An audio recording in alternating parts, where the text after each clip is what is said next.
The type of mind that we work with in meditation mostly is the dualistic mind, the subject and object mind.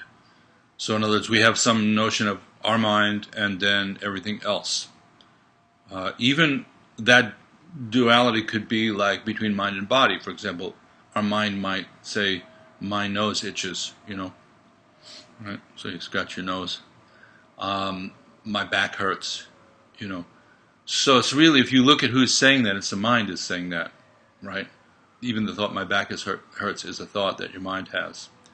And then going out from there, we have a sense of connecting our mind with the outside world of people, places, and things. There's a siren in New York just there. So that's the kind of mind that we're training in the meditation practice. And that seems to be the main deal.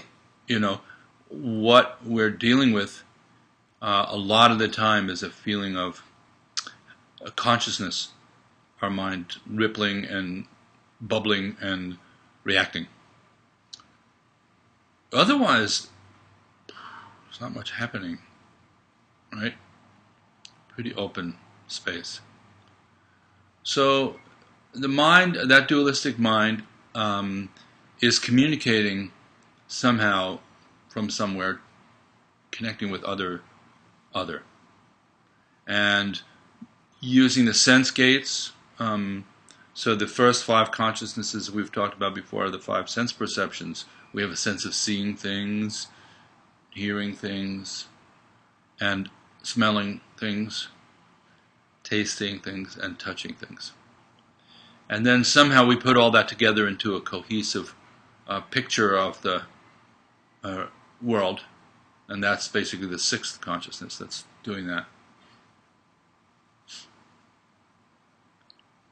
So somehow this idea of nowness has really poked its head into I'm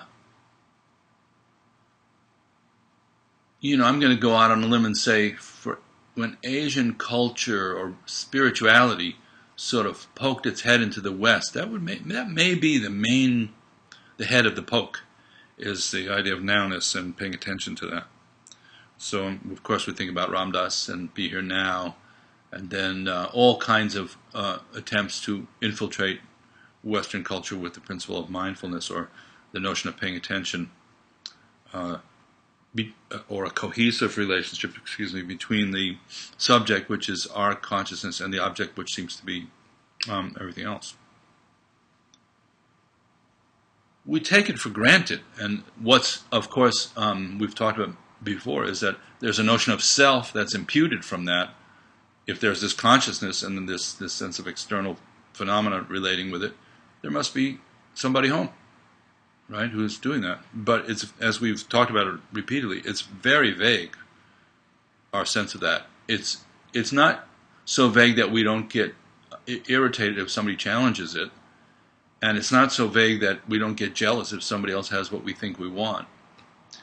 And it's not so vague that we can't get angry if somebody disagrees with one of our treasured premises. Then it becomes really concrete, the sense of self. So you could almost say that this sense of self is when our confusion gets agitated and concretized, and our sense of reaction, then we really know who we are. And the rest of the time you could say we're not really sure. Like if you thought about just walking down the street and just kind of being there, without those kind of highlighting thoughts that are based on, a very strong reaction to the sense of duality, it moves to a very, very vague, more like ignorance, vague sense of a floating consciousness and things that are seen and heard and so forth. But as soon as we react to those, then we have a strong sense of self that's imputed from that reactionism, that reactivity. Right? Would you say so? So that's almost more interesting in a way. If you thought about, like, if you wanted to really look into something, it's interesting that looking into the sense of self would be, in a way, if you're a real explorer, and you didn't take anything for granted or anything to be, preordained as true, you'd look at the world and you'd say, okay, this is going on, that's going on. But you would have to look, a curious person would have to look right at the sense of self immediately as, who am I? That would be, that's got to be a big question. And somehow this idea of now kind of,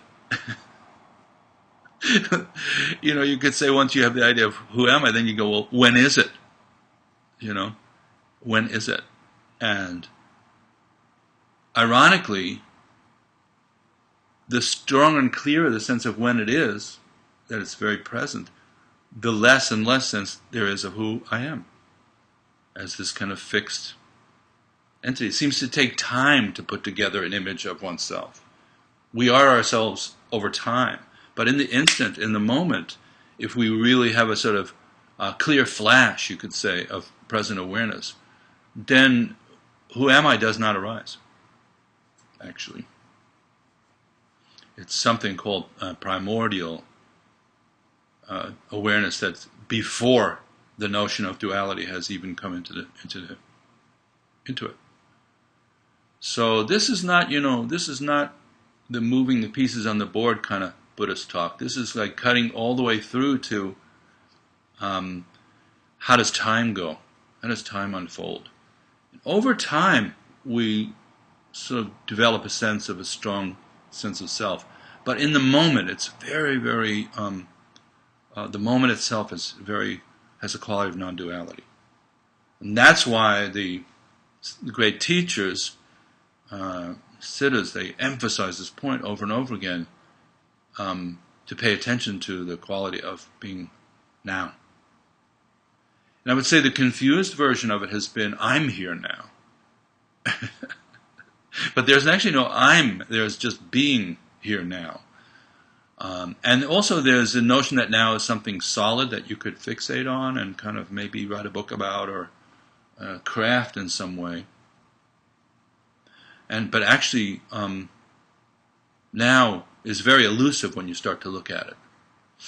So, I just want to make sure I'm being heard okay. Could maybe somebody just write in and just say that we're all communicating okay and that you're getting audio properly?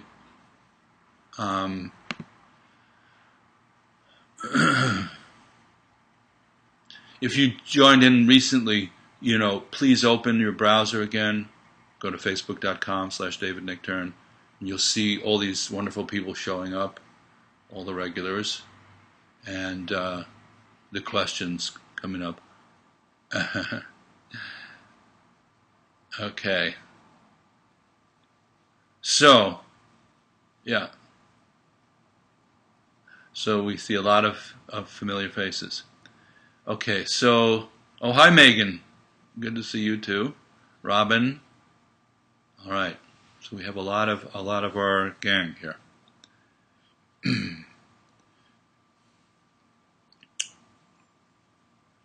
Now, here's the irony and why I wanted to talk about this. The whole notion of cultivating nowness, being here now, power of now, tuning into now, is the ultimate cosmic joke. And the reason I'm saying that is because it is always now. That is like a big key there to the nature of things. So that's why, Seth, look up the etymology of the word now. Okay, let's see what the dictionary thinks it means in more, how the word is structured. So the joke is that you, through your efforts, working so hard at your meditation practice, struggling so much with everything, are somehow going to finally click it in, and it will be now. And then what? And then you can... What?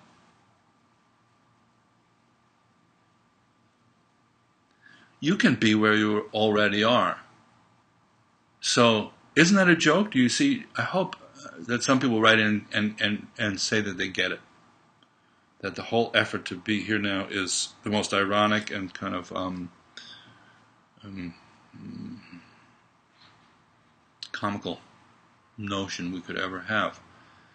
But that's not actually what our practice is.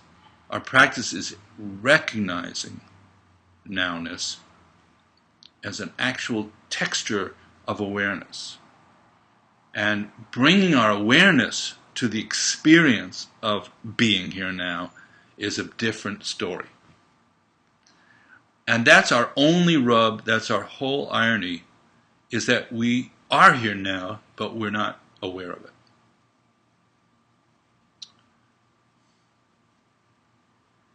And you might ask, well, what's the difference?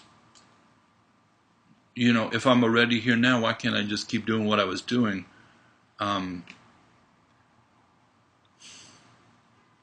Well, you could.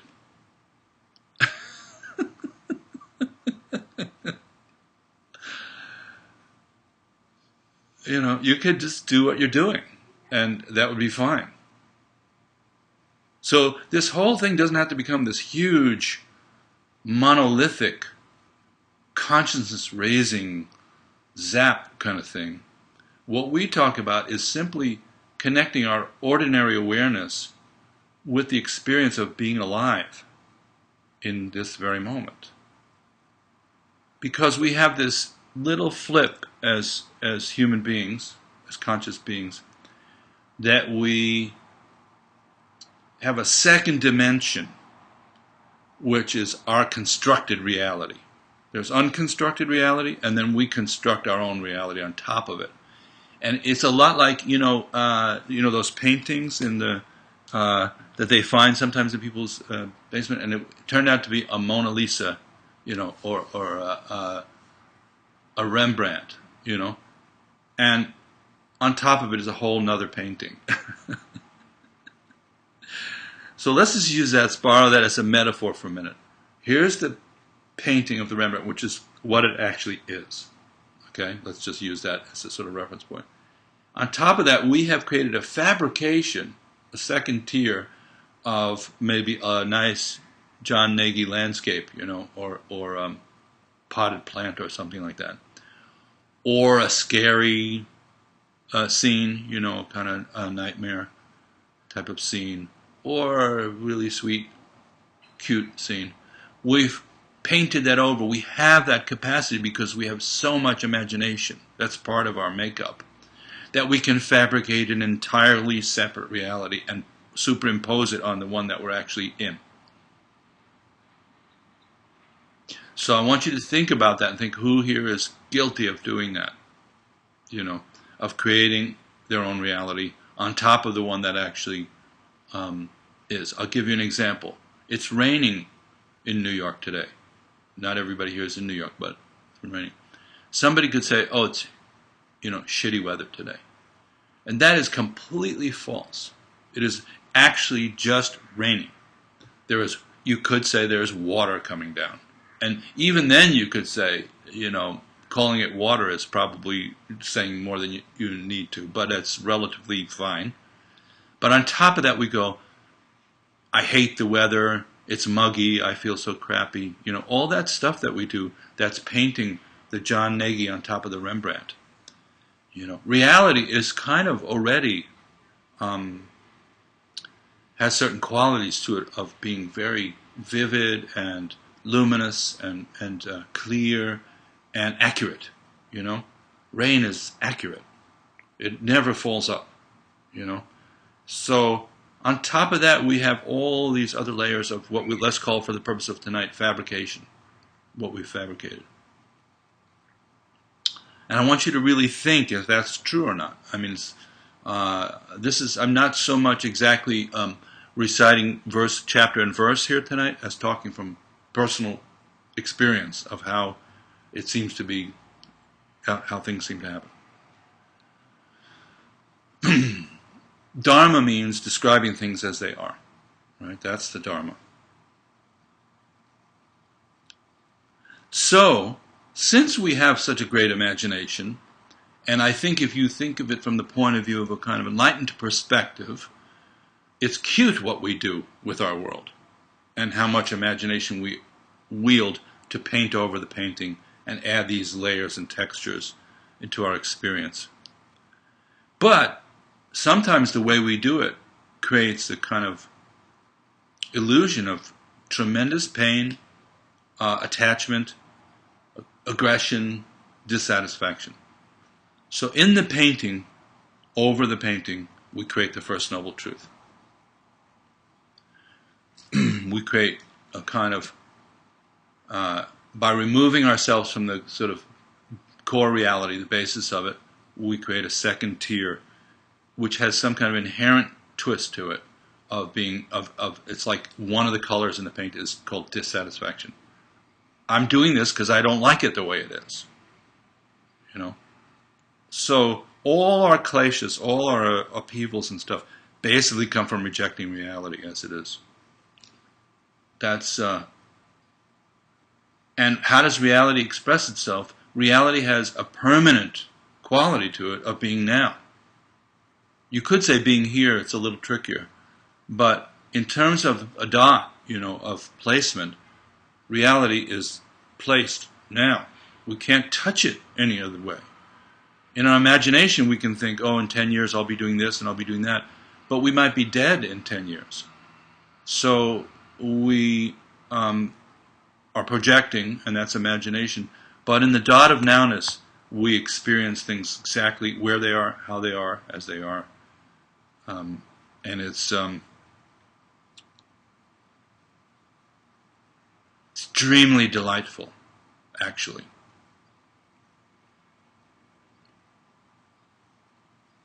So this is sometimes, talked about as even being blissful. But it's also talked about as being empty of any conceptual baggage or kind of notion or attachment. So that's kind of what we're talking about. That would include pleasurable experiences and unpleasurable experiences. With the dot of nowness, then there's no sense of needing to avoid unpleasurable experiences and seek out pleasurable experiences. We simply mate with the nowness. We conjoin our awareness with the sense of what is arising right now. So there's no avoidance and then there's no approach. It just rests as it is.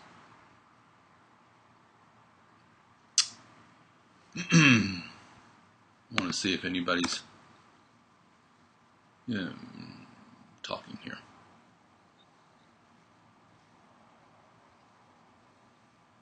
Oh boy, I had a feeling.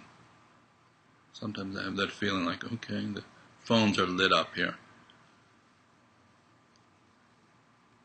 I'm going to do this a little differently and do some discussion right now.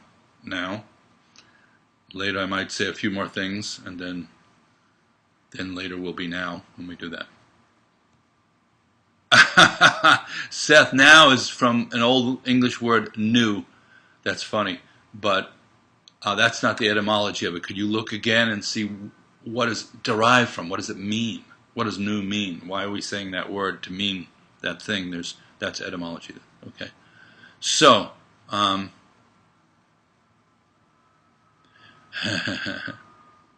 okay, the audio and video are good. Yeah, good. Margaret's hearing good. Audio's a go. Okay, great, everybody. Thank you. So I'm going to just look at a couple of what people are saying, and please do feel free to just, maybe we talk about this a little bit tonight. Scott Fryer is saying, when we become aware of nowness, we can really see the preciousness in it and make conscious choices from there.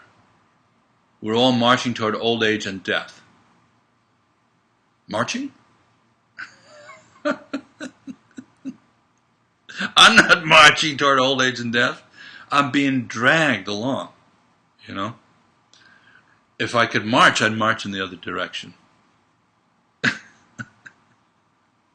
So, but I think what you're saying, Scott, is true, that if we become aware that we're on slippery slopes in terms of trying to immortalize our existence, make it permanent in any way, then the now becomes very, very precious. That's when we can make contact. Sangye is saying, with a picture of a little person there, I don't know if that's you, I don't think so. If we can stay present, there's no problem. The layers of fabrication seem endless. Well, okay, so between those two things. Mind is a very powerful thing. It's so difficult to remember this each moment. The only option appears to be the path. Is that what's meant by the phrase, the path is the goal? Well, I think that's pretty good looking out there, Sangye. Only thing is, then you'd be seeing the path as a kind of moment-by-moment experience or journey or sense of adventure, rather than something you do to get somewhere else, which is, of course, what we do. We're not, one of the twists is we're just, as we said, we're dissatisfied. We're not content with ourselves even. When people practice, they don't go, I feel basically fine and I'm just resting here for a moment. That would be, for some of my students, I would even recommend that a little bit every once in a while, that you lay the blade and the shovel down in your practice and simply rest with less effort. Just rest your mind a little bit without losing it. If you can rest your mind without losing your mind. So I think that's right. And then there is a natural sense of appreciation or, preciousness, sacredness, whatever you might want to call it. It's a tingle, really, of goodness. If we really present, there's a tingle of goodness that goes with it. It's like, let's say it's the, in the Cracker Jacks box, they used to have that extra little toy that you could get. That's the tingle of goodness. So absolutely true on that one. Karen is saying, I love rainy days. Yeah. It's the same thing as a negative view, correct? Yeah, but now this is interesting, Karen, because choosing between a kind of more, positive attitude and a more negative one, even though it's a relative choice, has connotations in terms of how the karmas take shape around that. And that's why we practice the relative practice of cultivating virtue rather than a sense of aggression and discontent. So I would say it's a little bit, they're the same, but one might be, depending on the situation, unless you're a Pollyanna and you're ignoring something. But if you can go with it, I think what you're saying is, I like the feeling, I can go along with it without fighting it, without struggling, and I can appreciate it for what it is. Yeah, I'm going to give that like a B, and I'm going to give the other thing a C minus. I think I agree with you. So isn't that just a feeling? Yeah, it's just a feeling. That's what we're saying. That's exactly right. Otherwise it would be empty or... No, okay, I see what you're getting at now. Otherwise it would be empty or void of feelings. That is called the wrong view of emptiness, which is nihilism.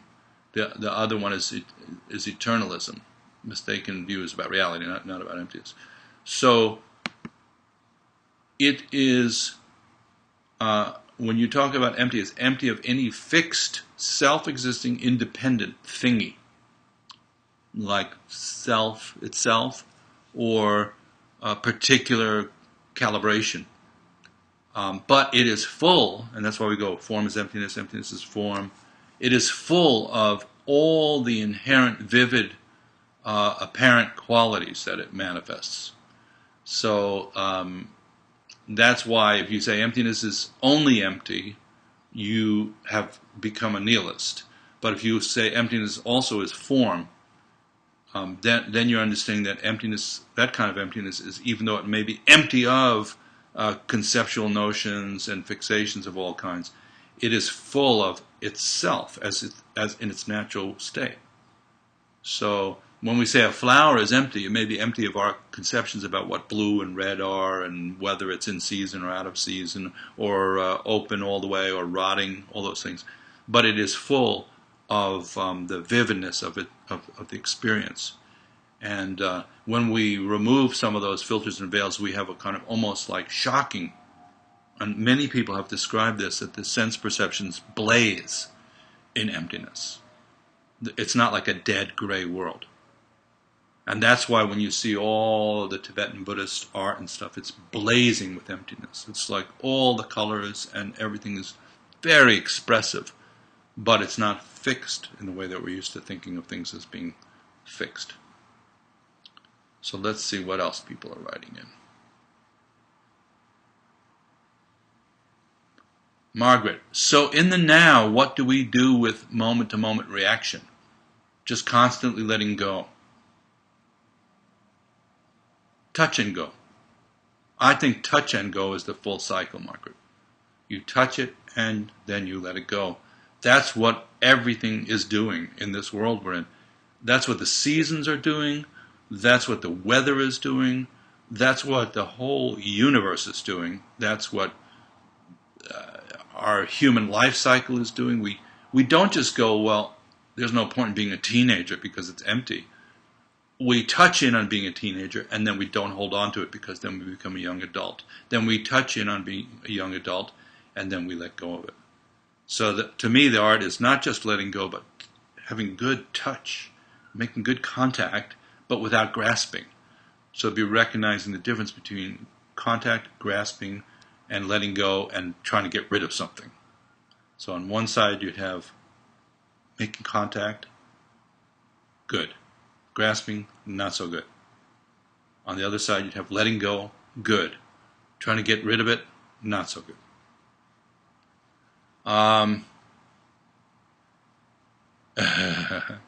Sanjay, you're agreeing with me, okay, about being dragged along to old age. Yeah, I mean, although, as we do it, at least in my experience, I'm 64. I don't know how old you are. You look like you're about 8 in that picture, but that's probably not you. When we do get dragged along, because it's choiceless, it's real, we do have choices about how to get dragged along. And I've been studying those myself in terms of how do you want to be 64? There's a lot of ways to do it. And, it's not necessarily doing it the way your parents did even. It's not even necessarily doing it the way your teacher did it. It's kind of a personal matter. And you might want to be healthy and work towards that goal. You might want to, really have time to develop some wisdom and experience. You might want to keep chugging along like Tony Bennett or somebody, keep playing the clubs. Go to Vegas, You might want to retire and just chill out. A lot of ways to do every stage of the thing. So that's the interesting thing, is what it really is choiceless. That's what I meant by dragging along.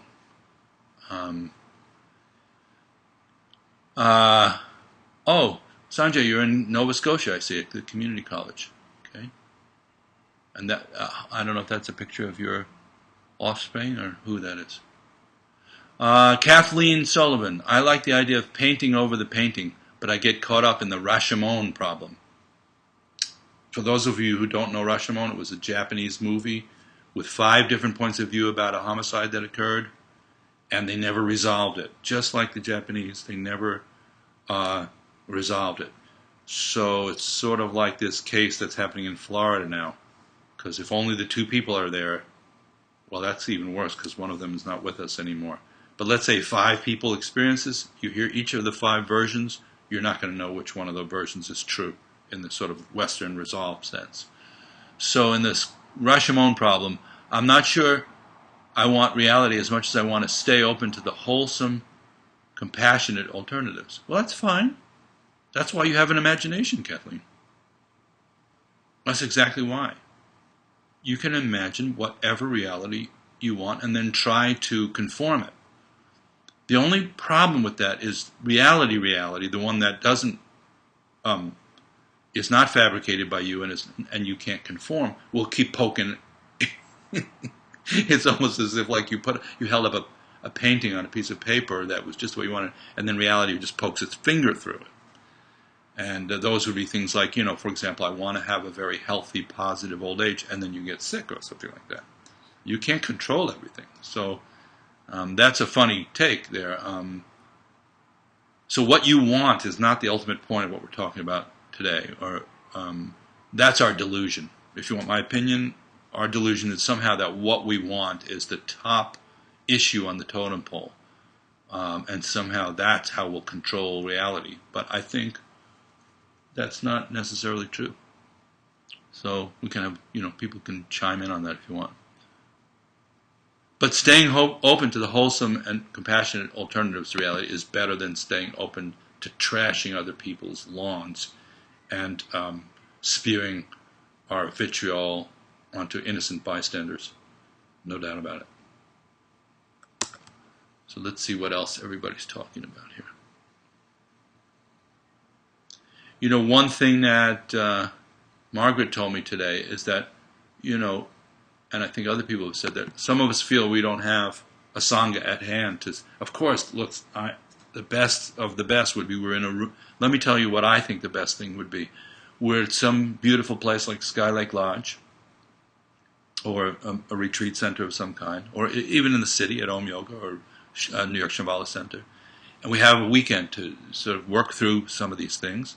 And we get to do some serious, solid, good practice where nothing much is happening, and we get to itch and feel annoyed and feel like we would be doing fine if only that person wasn't so irritating.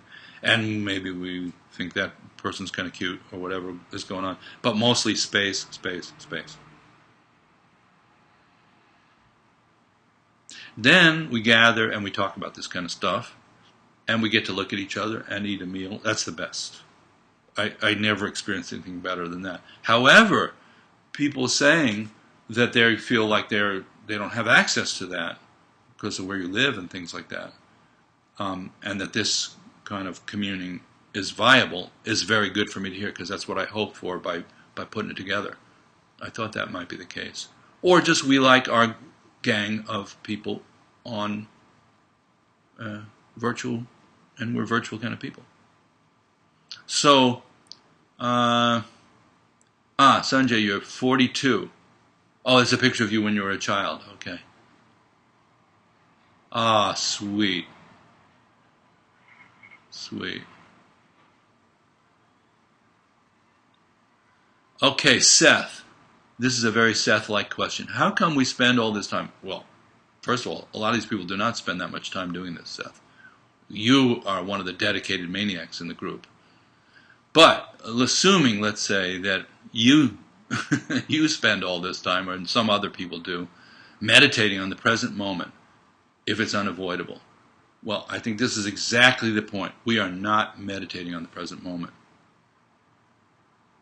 That is, we are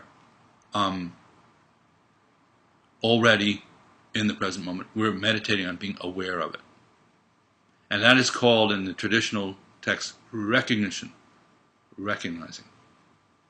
That is different than somehow saying it so or thinking we're trying to get there. We're recognizing that we're already there. So most of our technique should be, after a certain point, a falling away of anything else. Repeatedly letting go of substituting or fabricating something on top of that, and recognizing the ground awareness. And Seth, that's your practice, definitely. Should be a falling away,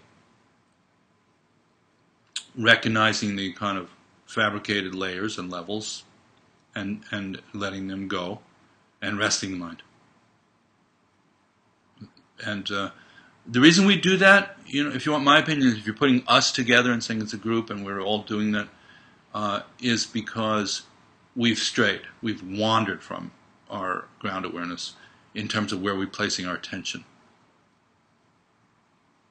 And we're placing the attention instead on the fabricated part of our imaginary world, which eventually is unsatisfying because it doesn't hold water. It's like putting water into a balloon that is leaky already. And that's anyhow. But you could chip in, Seth, and say, why do you see? I think if you change the question to why do I meditate so much, if being in the present moment is unavoidable, I'd be curious. Can you chip in, Seth, and say what you think? Okay. So,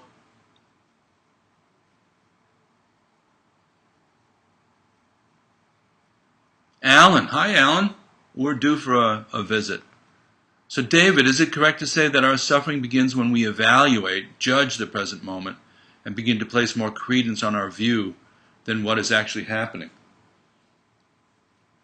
Well, to me that sounds like it's already layers of kind of structure.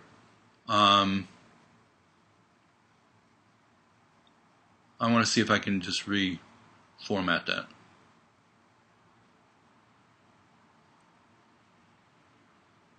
I would say our suffering begins when we stray from the awareness of the present moment and begin to create a fabricated reality, which can have all those textures in it. Judgment, kleshas of all kinds, aggression, jealousy, pride.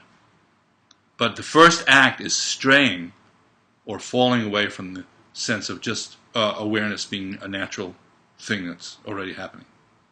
So that's called Rigpa and Ma Rigpa, right? Ma Rigpa, falling away from awareness. And in Buddhism, they just say it's kind of an accident. It's not, we don't have any kind of bigger monster in the machine than ignorance is the biggest monster in the machine, in the sense of ignoring somehow or falling away from a kind of base of awareness. So then they say you black out a little bit, kind of very fast. And then now you're creating duality and creating the realms and creating all this storyline and, you've lost the simplicity. I'm looking at your questions some more just to see if there's anything more in it. Yeah, and we begin to place more credence on our view. In other words, our storyline has become more empowered than simply experiencing, what is going on. Usually what's going on, and I feel that the reason people fall asleep, fundamentally speaking, is because there's so much space. And I think eventually meditators get to the point where they recognize that spaciousness, that there was much more space than any of us have allocated for. We didn't allocate it. So we feel we have to fill it with all the stuff, with our smartness, with our emotional stuff. And when you start to just breathe and go, that's why so many people experience boredom as a huge texture. And it's like the machine is slowing down, and you're just going, there's so much space in my mind, outside of my mind, and we got to fill it. Right? Don't you think so, everybody? We fill the space. So let me see what else everybody's thinking about. I'll see if Seth came up with the etymology of... oh yeah, people starting to write in now. Okay. That's great. Honestly, everybody, I feel like I'm getting to know your minds a little bit, the regulars, even if I have never met you in person. So that's very nice, and welcome your comments. So Robin is saying, I'm 63, just experienced a major life event, just coming into this way of thinking now. It's never too late, right? Absolutely right. It's never too early either, because it's always now. But in this relative sense in which you're talking about it, no doubt about it. It's, there is a long history of people getting levels of realization in 1 minute, 10 years, 100 years, 1,000,000 lifetimes. And the notion is that we could just start from where we are. The famous Pema Chodron. You might want to read that book. Robin, have you read that book by Pema Chodron called Start Where You Are? I think that would be a great reading for you. And absolutely, there's no sense of it being too late. Yeah, so Jello, how can you tell fabrication from reality? Yeah, isn't it a matter of perspective and opinion? Well, the fabrication is definitely a matter of perspective and opinion. That's how you can tell. The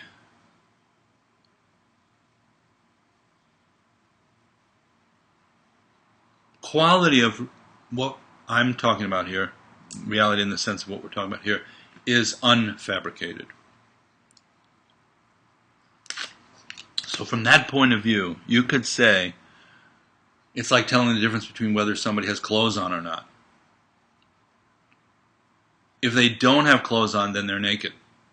It's not like they've added something extra to be naked. If you take the clothes off and you're not wearing clothes, you are naked at that point. So this would be, this is an analogy, but I think something like that. The fabricated part has kind of a whole bunch of more, I'm thinking of like when you're in elementary school and you use glue and colored stars and you just start building something. And the unfabricated would feel more just like the blank page before you even started to work on anything. Of course, in this case, the blank page has the potentiality for any kind of experience. So even when you're having a fabricated experience, the fundamental nature of it is unfabricated. That's the twist. But in terms of us doing or not doing something, I would say we're more talking about kind of undoing strong habitual patterns that that tend to build up a fabricated sense of things. That's our practice, is stripping away. If it has any bias at all, it'd be towards reduction, and also not non-aggression. Even if there is some big buildup, somebody's completely skitzed out or something like that, there's no reason to get angry about it. And even if we ourselves are having tremendous fabrications that we've had for a long time, we're severely depressed or something like that, and we might even be a Buddhist and be really depressed, and we go, I know this is something that is karmic and created. That doesn't mean you have to be upset about it and angry on top of that. Gradually we begin to explore the fabricated reality. That's our practice. As we look at it, we don't reject it and try to squish it. But the simple answer to your question is it would be like the difference between wearing clothes and not.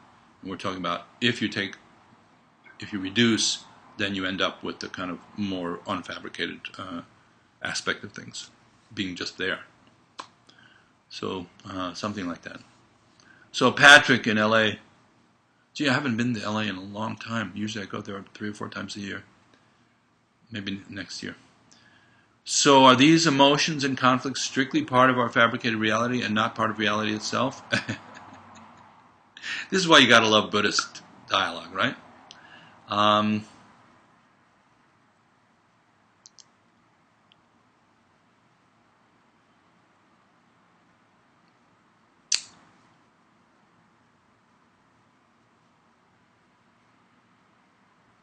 Both.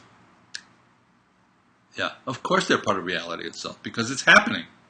So how could it not be part? We're not. This is where we get to a little bit of another teaching, which is the inseparability of samsara and nirvana, which is a great, great teaching for you guys who are out there trying to strip away your samsara so you can experience nirvana, strip away confusion so you can experience clarity.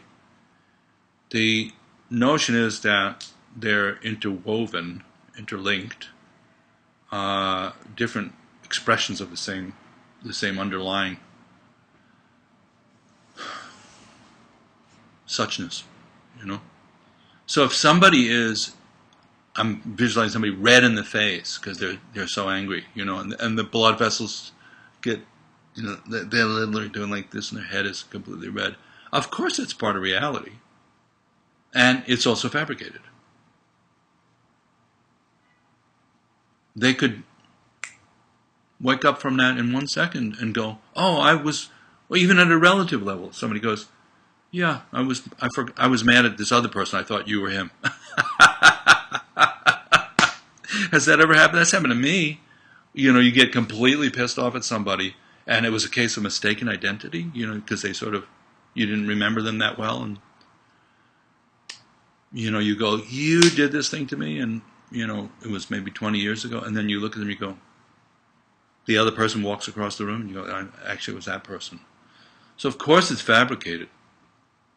And even at that distorted level, it can be very fabricated, like you actually have the details wrong, even within the fabrication. And then it could be just fabricated by the extent to which you invest some kind of credibility with what is obviously a temporary phenomenon. So anytime we cling to an emotional color too long, just out of stubbornness, that's part of the crazy glue fabrication unit. So, yeah, Sanjay, you're writing in some good questions. Staying with the sensations of the present moment is exactly the practice that we do. That is exactly the practice. So, when we were talking about this weekend at the meditation teachers training at home, you stay with the sensation of the breath, not the concept of the breath. That's why I don't like counting and things like that usually, unless somebody's really, really having a hard time finding the breath. Because what you really want to do is actually stay with the sense perceptions and the feeling of the breath going in and out. Because then it's different every time. You have to stay current. You're not just trying to get some conceptual nowness happening, but the actual experience of it, being triggered, being reconnected through whatever practice you're doing. That's really a good point. Okay, let's see what else. I think it's good in a way that we're just talking a little bit tonight. I just wanted to have everybody look at their approach to nowness and where you think it is and how you think you're going to get there and what you think the point of it all is. So this is just me, telling you what I think, really, a certain level, and trying to get a good conversation going. Okay, so, yeah, great. Sandra, thank you. She posted Start Where You Are by Pema Chodron. So if anybody's interested in that book, she's a lot more down to earth than I am. So you might enjoy it. And, the notion of just including everything, a lot of people don't want to meditate with their emotions and with their body. They are angry at their body for their knee hurting or something like that, or their back, and they think, well, if only that wasn't happening, I could actually meditate. But that's what you would meditate with or on. That's the experience you're having. So you're becoming familiar with the actual experience you're having rather than any kind of theoretical experience.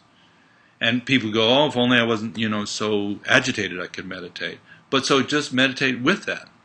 You see, if we're pushing our experience to the side, we never really get to meditate at all, actually. We're just avoiding reality by sitting a certain way and hoping that it goes away. Reality comes right with us to the cushion in the form of our body and our emotions and the way our mind is working. So this is why starting where you are is the kind of absolutely the bottom line of a brilliant sort of simple thing to say to people as they start to meditate. Marianne, yeah, the phrase touch and go, of course, was, she's saying that she likes the use of the phrase touch and go, but it was very much something that Trungpa Rinpoche used to talk about, and I'm sure people before him, I'm not sure how it would have translated into Tibetan particularly, but the idea of touching in and then letting go, he always emphasized that. That's one of the few. Not too tight, not too loose is another one. Interesting that we also use that phrase when an outcome is uncertain. Right, yeah, this whole situation is touch and go. It is that, for sure. Like, if you were going to try to describe reality, I would lean more towards using words than that, like that, to at least describe how we would experience it. From where we sit, it would feel a little bit like uncertain. Yeah, and then that kind of uncertainty implies a kind of openness. That's the logic. That's you got your ground path and fruition right there. That's really good. Kathleen is saying, I'm on Jello's team. Jello's a she. I guess later on she's going to tell you that.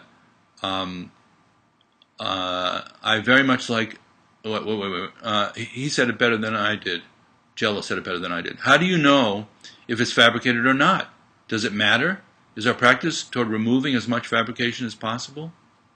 Well, Kathleen, what you could say is, what's your practice or organized around moving toward. All of us have some notion of moving towards something because we wouldn't do anything if we weren't doing that. We're just not that cool in a way. Only musicians sit around doing nothing with no purpose in mind. It's called hanging out, and it was my precursor to meditating officially. And it's not a bad one, actually. So, what we're saying there is,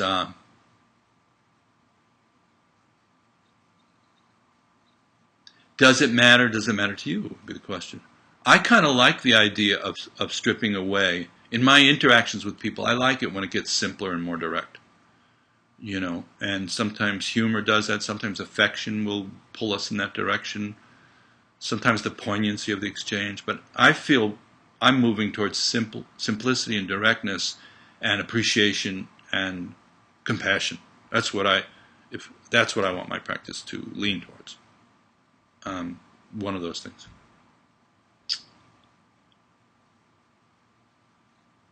Then,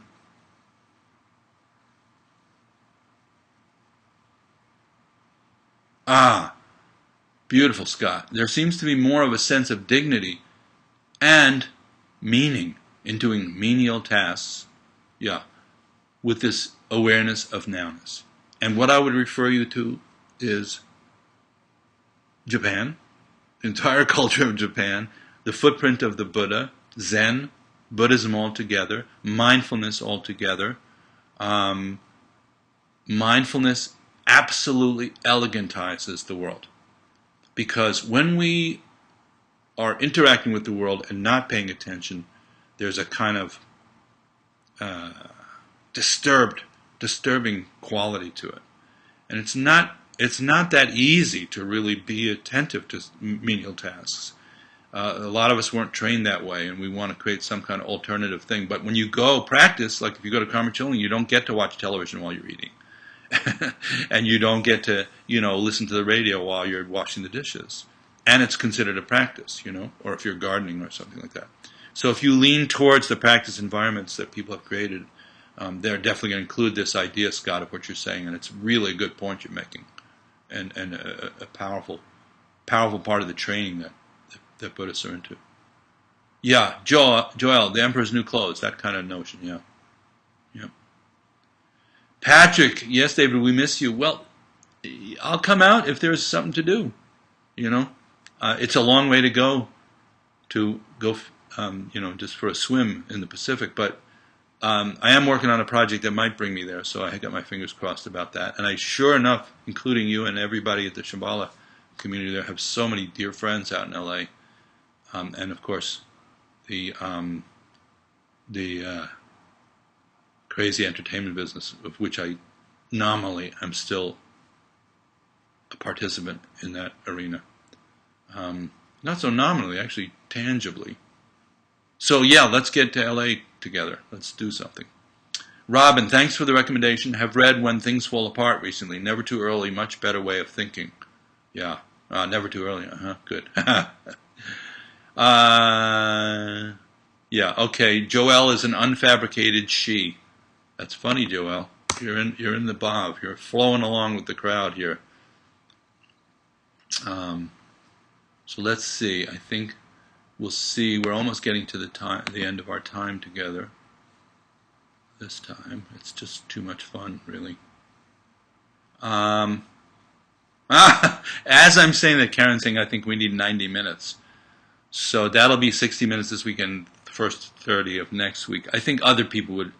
Karen, I'm with you. I've asked people who know me. I'm the one who's, will keep going late night and so forth. However, I think there are other people who would have had enough and need to eat and put their kids to bed and all that rest of that. So Marzia, ciao, in Rome. This is a fantastic talk. Imagination, fabrication, reality, storylines, and stubbornness, as well as big issues for me.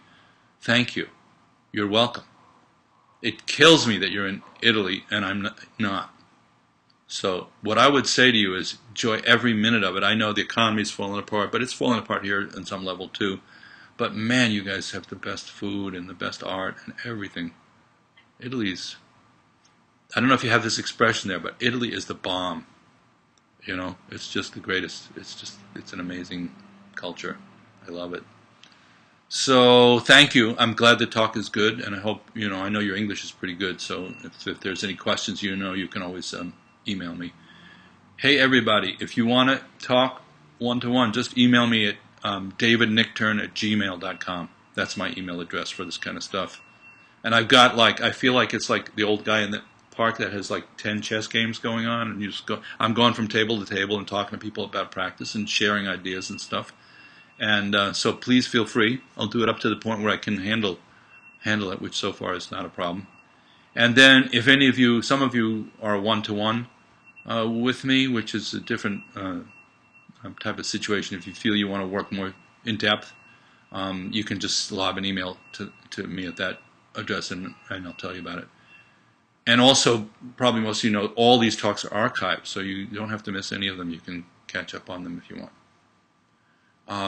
So Margaret, so when relating to someone who is not there now, this is one of those the other people kind of questions with you, but fabricating their reality, that's part of now for me. Absolutely. How to stay with that without getting caught up in someone else's fabrication. Well, see, this is another thing Trungpa Rinpoche used to say repeatedly, and you guys hear me. I'm repeating. I feel like I'm playing a good game of telephone here across time and space. He would say, your guess is as good as mine, but he also said the question is the answer. So what I would say is how to stay with that without getting caught up in someone else's fabrication. Just take the how-to and stay with it without getting caught up in someone else's fabrication. That's the answer to the same questions. Take the how-to of it and just do that by continuing to pay attention and by being mindful of your own fabrications. And in a way, then it's just a play of phenomena. Even the most, eccentric of people or the most deluded of people are simply some kind of phenomena arising around you. Maybe you're drawn towards clarifying, playing with it, not taking it so deadly seriously, cutting through it, all the 4 karmas that we talked about. But we should just maybe have the notion that, and I know you have this, but for me anyhow, I'm really looking to uproot or to really clearly see the layers of karma and fabrication from my side, because that's going to be something you can really sink your teeth into. And then, if their fabrication is inviting you to buy into something you don't want to buy into, my suggestion is don't buy into it. If they want to fight and you don't want to, don't fight. If they want to fight and you don't want to and you need to defend yourself, just only do that much. So, I think we look from our side is going to be where a lot of the wisdom part is going to come. And then when we look at their side, that's where the compassion is going to come. Really recognizing that we do that too, and that, it's a human being at the other end of that situation. It's basically good, like we were talking about earlier. Yeah.